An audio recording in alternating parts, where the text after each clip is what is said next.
Hey everyone, I'm Ross Chastain, and welcome to episode 16 of Ag to Asphalt, presented by LEVRACK and powered by Ag America Media.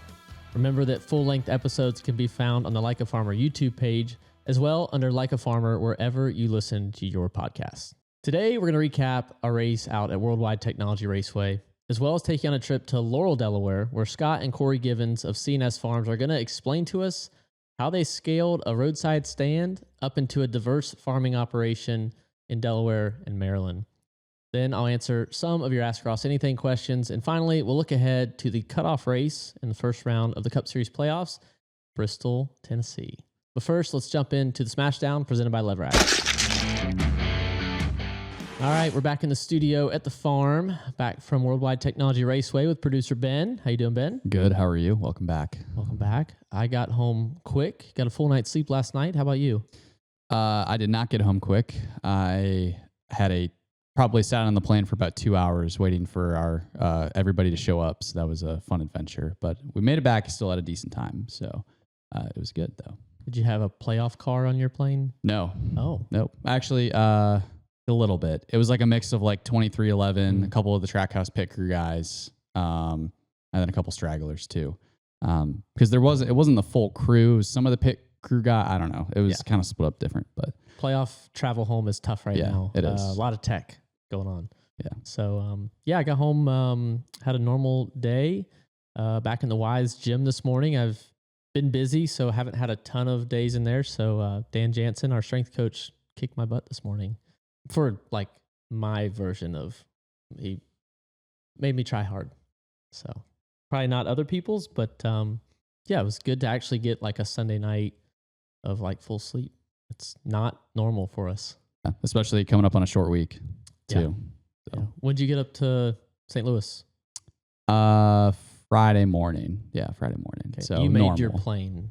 Made my plane. I made my trip up. My car stayed in one piece. We have one fellow employee that blew his engine up on his way to the airport Friday and missed his flight. So he was just a little delayed. He made it for the suite and all the stuff he had to do on Sunday. Just didn't get there Friday. No, it didn't. Yeah.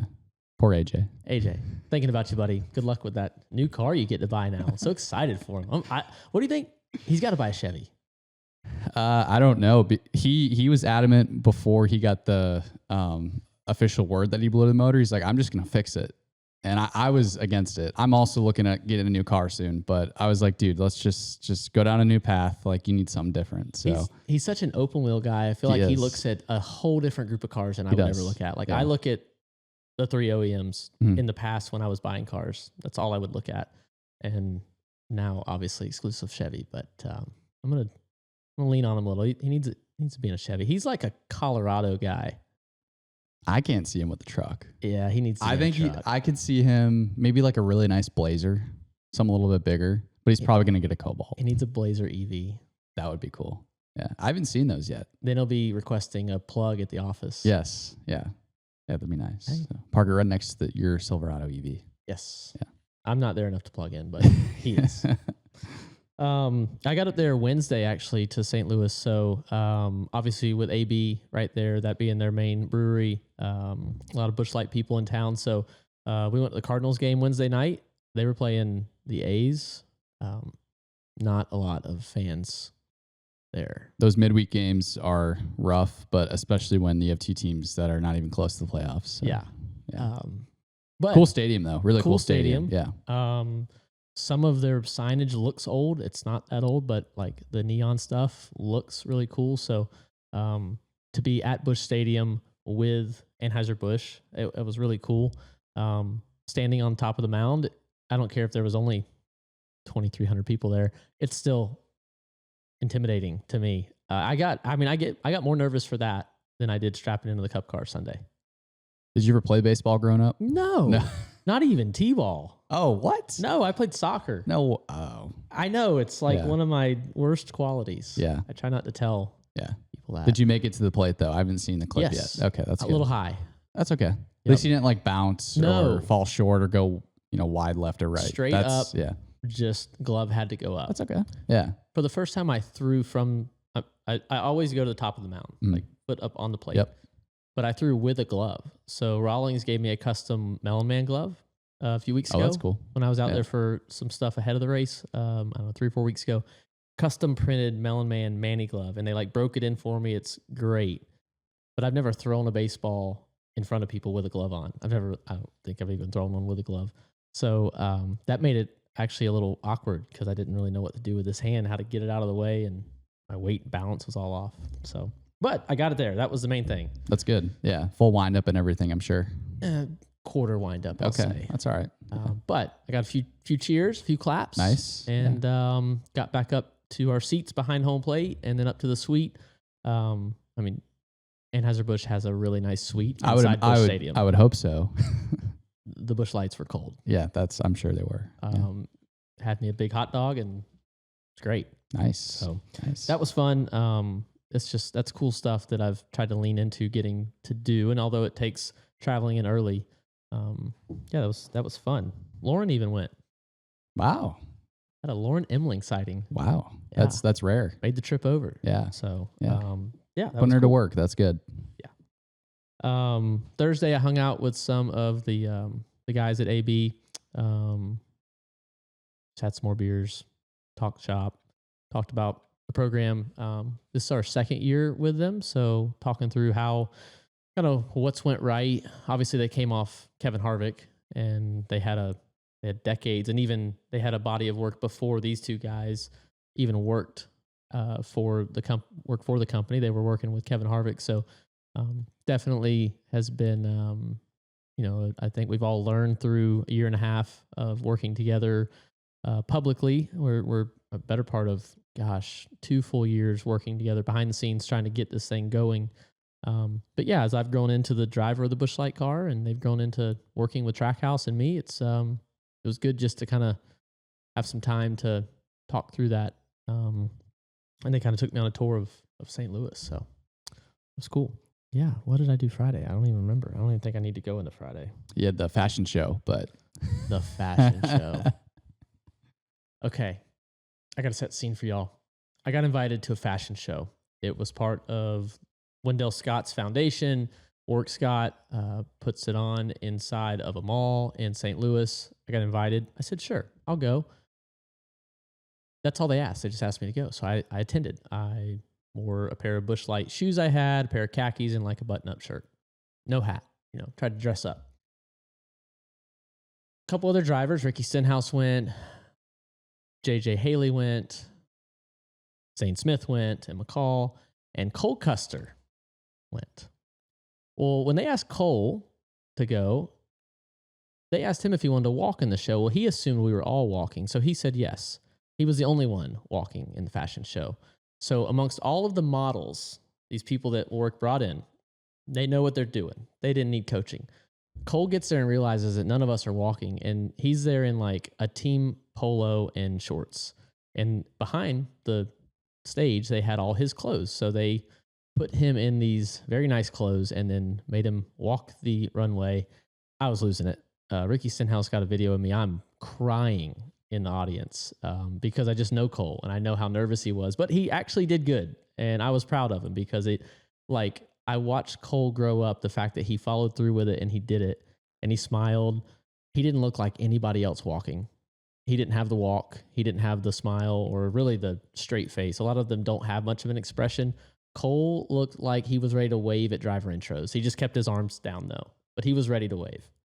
I don't even know if that description does it justice, but it was impressive. We're sitting with Brandon Friday night, and they were texting their group chat as this is going on, and we see like the photos. Somebody sent photos or Cole posted or something. We just zoom in and we could see you in the crowd just losing it. It was awesome. I was trying to be quiet, yeah, but at one point I definitely laughed out loud because Cole tripped on his last walk. Are you serious? He's walking back and he looks at us and smiles, and one of his feet didn't clear the carpet, and it skipped, and he kind of stumbled, but stayed upright.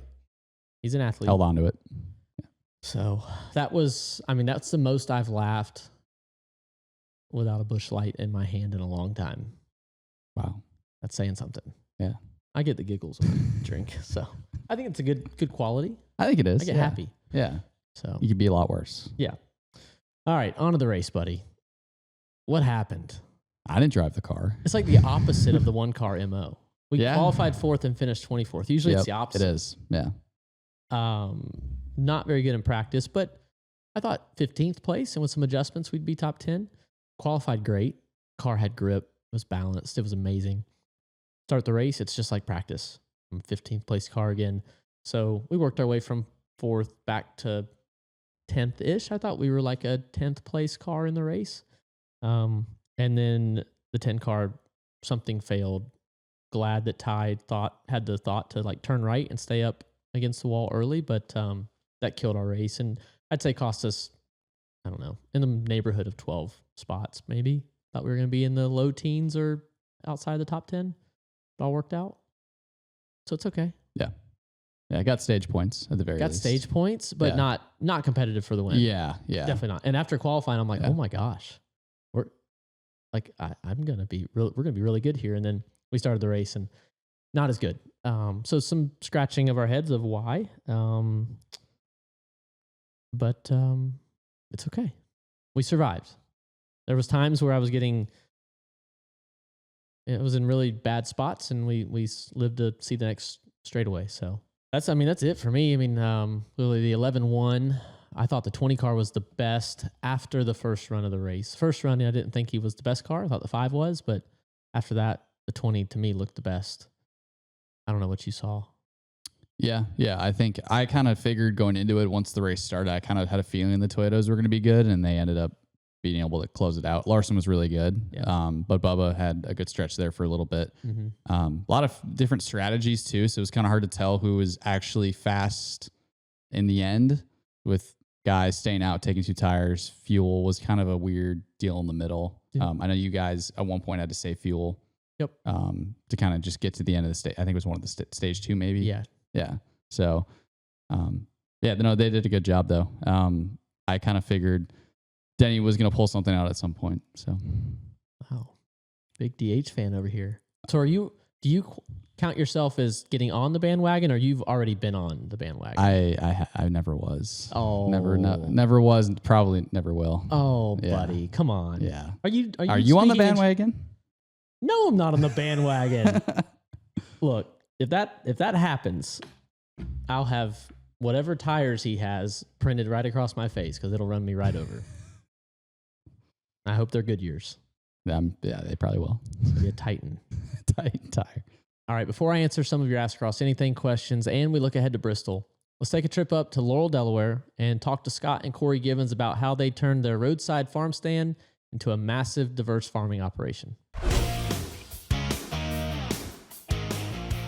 Today, we are boots on the ground in Laurel, Delaware at C&S Farms with Scott and Corey Givens. Guys, thanks for having us out today. Talk to me about where we're standing. We're looking at some watermelons, but what kind of field is this? How far away from harvest are we? We're about 4 days from harvest.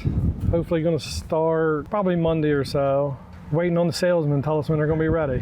Well, I just want to say you're welcome for lining up the NASCAR race, the Riley Green concert for you all this weekend. I know you guys are really excited. Yeah. So about this field, how big is it? How many fields do y'all have? Obviously, I met y'all through watermelons. We all work together. Talk to me about this field we're actually standing in. This particular field is 80 acres, total of about 800 acres. So this is 80 of that. We started planting about April 27th, and our last planting was June 25th. Corey, I know watermelons isn't all you do. Talk to me about what else y'all do on this land, some that y'all own and some you rent. Yeah, so we got a lot of row crops too. I mean, we just got done harvesting wheat, which we came back, planted soybeans after that. It's like a double crop, so wheat, soybeans, and then those get harvested in probably October. But we also got corn too that probably halfway through. September 1st, we'll start picking that. Okay. Talk to me about how y'all got started. I know your family's been in ag, but you guys have went out on your own. Talk to me about what you learned growing up and what life was like when y'all were younger. We're a 4th generation farmer, you could say, but we're a little different than what you think of a 4th generation farmer. We went out, we've started all this on our own. I went to college at University of Maryland, driving back and forth. We had 12 acres of watermelons, chicken houses. That's what we did. That's how we started. You know, we had some help. We've had a lot of help along the way, but to get to 800 acres is, you know, we did that on our own. Getting out of high school, and our dad handed us a Sears application, said, here, you need to go get a job. There's not enough here for you. Figure it out. We didn't, and I filled it out. I filled the application out and they never called back. So I'm like, well, I guess that's not gonna work either. And I was playing baseball in college. I played for 2 years, and I kind of give that up because I didn't know what we were gonna do. Like, I knew this is what we wanted to do, so I give that up and come back here. And, you know, now we don't know when's enough. You know, we're always trying to find something else to do. How old are each of you, and what's the age difference? I am 38. I'm 34. Okay. So we started on such a small scale, we could sell everything we had. Everything we grew, we could sell on a roadside stand. And that's more common up here, out on the peninsula, the Delmarva, I guess we call it. There is. We get a lot of beach traffic. You know, we're a tourist. We're 40 minutes from the beach, so we get a lot of tourists passing through. What's the biggest issue with watermelons up here? This is the Northeast. As a guy from Florida, I never had a concept that you could grow it. I thought it was cold all the time when I was a kid in the North. So this is real sandy soil. What's the biggest pushback pressure you have for these watermelons? In this area, we're only 7 days away from a drought, but we do tend to get, like this week, we've had 2 or 3 inches of rain. So the ground is sandy, but it can also hold water. How deep are your wells? I'm assuming you're pumping out of? Wells here are not that deep. I mean, some people, I know you guys are really deep, but 80-foot well here that's about it. You can put an 80-foot well in and have 500 gallons. And when people are buying watermelons in the grocery store, what's the bin look like? What's the sticker on the watermelon? What's y'all's, where are you selling through? It's a decent looking bin. It's got an American flag on it, USA, Melon One stickers on them. It's a beautiful bin. In fact, I think Sam's Club has gone to putting the bins out in the front because they're that nice. There's nothing more annoying than walking into Sam's Club and seeing somebody else's watermelons in your bin. But I guess that means our bin looks pretty good. I think it looks good, but I don't think that it's the right thing to be doing. So. Why do y'all keep doing this? I know you've grown for 15 years now and grown to a large number of acres. I mean, watermelon specifically, but across all of your acreage. Why do y'all keep doing this? You've got families, you've got kids. Why do you do it? Biggest thing, it's just all we know. I mean, we've never done anything else, so. You know, if you want to go do something else for the afternoon, you can. You're 9 to 5, you got to ask for permission, or we can just take off. I mean, I have a daughter today playing softball, and, that's probably where I would rather be than working. But, if I wanted to, you could just leave. Well, say thank you for your hard work. Georgia Boot's got some stuff we want to give you, so I'll let y'all fight about the sizes here. Who wants a tall boot? Who wants a short one? So we'll figure it out. If not, we'll put it on our shelf. So thank y'all for what you do. It's great to be out here with you today. One more thing though, is agriculture all that y'all do? Is it farming only? No, not necessarily. We have a lot. We have been able. Agriculture is our main priority, top priority. But we've been able to build some other things off of that. We've been able to do the freight portion. We've got into, and everybody laughs at this, but we've got into the portable sanitation business. Because what's required in every watermelon field? Bathroom and a hand wash, as everybody knows.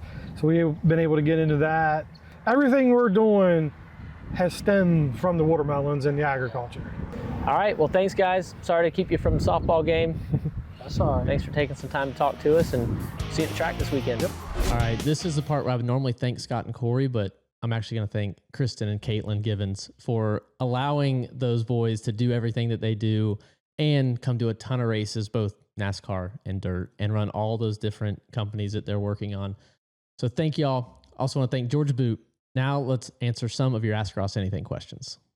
All right, y'all be sure to keep submitting your questions to the comment section of our full videos on YouTube. First question comes from Cody4237, and he asks, "Hey Ross, I got to meet you when you went to C&S Farms potatoes in Florida and you signed my diecast car. What was your favorite non-NASCAR video game to play growing up?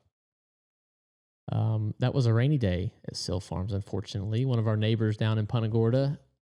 Favorite video game, it's still going to be racing. You said non-NASCAR, so it's technically not NASCAR, but Mario Kart. That was my favorite, for sure. Probably still is. My pit crew still plays it on the plane sometimes. I can't get on board with that. I love bringing my Switch on the plane. I haven't done it, but commercial-wise, I'll bring it. I won't bring it on the team plane. I'm not that guy. You're not that guy. You're not that guy, pal. You're not that guy, pal. Trust me. You're not that guy. All right, next question comes from Dirty Def, and he asks if I look forward to doing tire tests and how are the tests usually structured. I do look forward, especially these days, because we don't get much time on track. So a tire test comes with a couple of days and a lot of tires, more than you really want. You'd rather have more time to kind of dissect the car.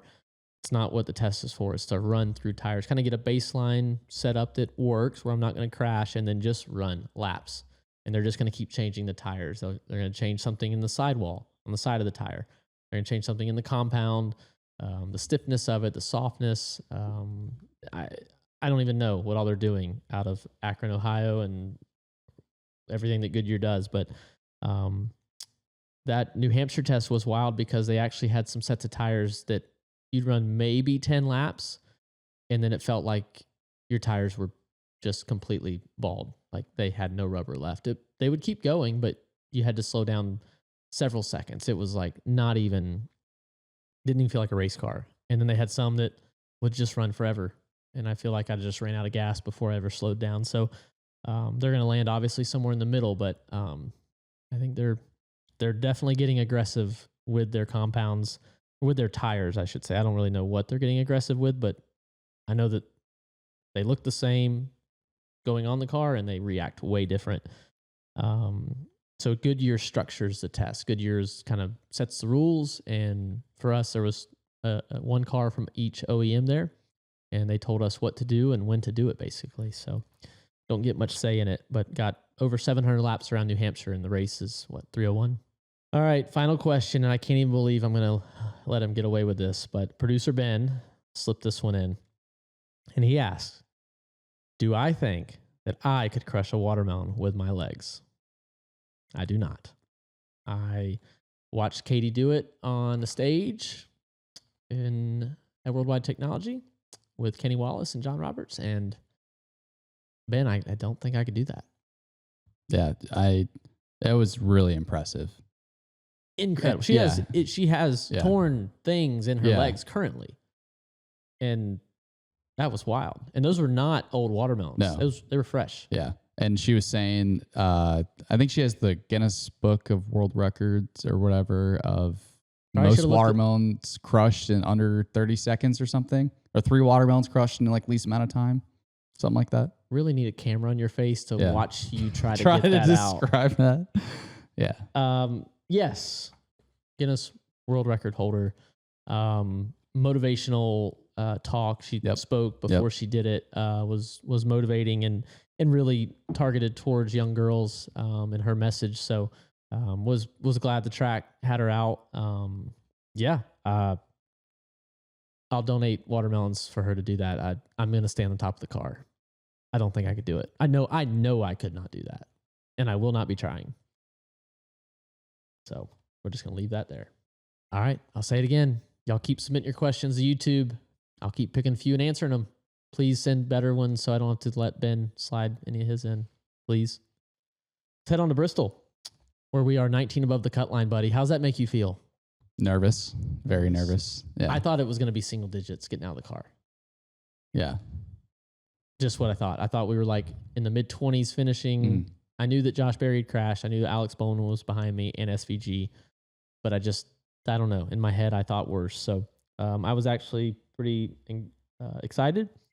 And it's going to take another solid night. We've proven that we can drive through the field at Bristol. We've done it. If we can keep qualifying the way we have been through these playoffs, then that'll be key. It'll be a big focus on us in the DIL this week, trying to calibrate practice to qualifying and work through what we think the car is going to need and what I'm going to need to do. I've literally qualified last at Bristol recently in the Cup car.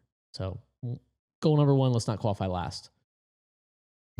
Glad we're setting our sights high. Well, anything's better than that. Yeah. But that just gets you into stage points like we saw at Worldwide Technology.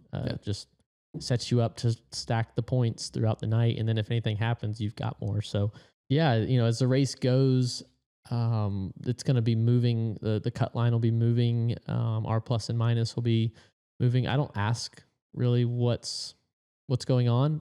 I will have a working knowledge ahead of the race of who I'm plus and minus of, and then we'll know if one of those guys is leading. Obviously, it moves the line. So there'll be some strategy. There'll be some guys that'll lead at times that probably won't, not as much as we had it out in St. Louis, but there'll be at some point where the guy that's like 60 out will be leading. I'm sure it's how it goes. These playoffs, Cup racing always has that. So we'll see. I don't need to get updates so I'm not that guy. Just know I need to go fast. If you do win this race, are you going to be cutting a watermelon with the sword, or are you going to be smashing a watermelon with your sword once you get to victory lane? I believe I will absolutely be waiting and using the sword. Yeah. I'm not sure I'll be holding the sword. I might throw it and I could see like Matt Simmons being really good with the sword. Baseball guy, played his whole life. Mm-hmm. I'm just not going to be anywhere where if he lets that sword go, it could come my way. So maybe I stand on the car and throw it down and he gets it on the way by. I don't know. I just don't want to be on the wrong end of that sword if it slips out of his hands. Yeah, I've seen that go really bad for, was that Brad that cut his hand? Or was that? Was it like Charlotte though? Oh, maybe that was Charlotte. Yeah. Look, Brad, don't compare me to Brad when it comes to like physical things, okay? We saw him shoot that basketball. Yeah. We've all seen that. All right. That's it on Bristol. Got anything else? That's all I got. Okay. All right, everybody. That's going to do it for episode 16 of Ag to Asphalt, presented by LEVRACK and powered by Ag America Media. Be sure to tune in to USA Network on Saturday night for the Bristol night race, 7:30 p.m. Eastern time. You don't want to miss it. And if you're coming to the track, I'll be stopping by my merch hauler from 2:25 to 2:55, and then the Food City stage from 3 to 3:15 on Friday, ahead of the Xfinity race. And on Saturday, I'll be at the Food City off Virginia Avenue from 2 to 3, and then the Chevy stage from 3:35 to 3:50, and then the NASCAR Experience stage from 4:30 to 4:45, all ahead of the Bristol night race on Saturday. All right, y'all be sure to subscribe to Like a Farmer on YouTube, where new episodes drop every other Thursday. Leave a rating on Apple Podcasts and Spotify, and we'll see you in the next episode.